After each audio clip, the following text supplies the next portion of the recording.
Hello guys. Hmm hmm hello guys, অনেকদিন পরে লাইভে আসলাম। তো শরীরটাও ভালো ছিল না, এই জন্য তো এখন বাজারে গেছিলাম। বাজার থেকে এসে রান্না করতে শুরু করেছি। তো আমি এখানে রান্না করছি।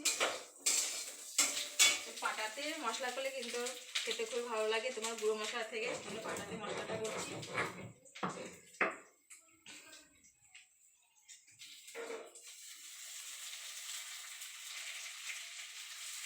তো এখানে আমি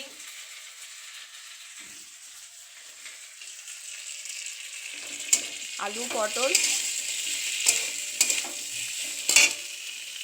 পটল দিয়ে বড় রুই মাছের ঝোল করব।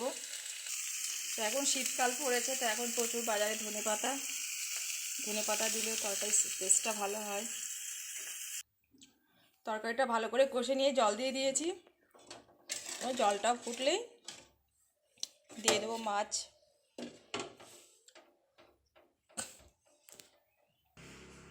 বাজার থেকে বাজার করে নিয়ে এসে এখন প্রচুর ফুলকপি সবজি। ওকে, টাটা।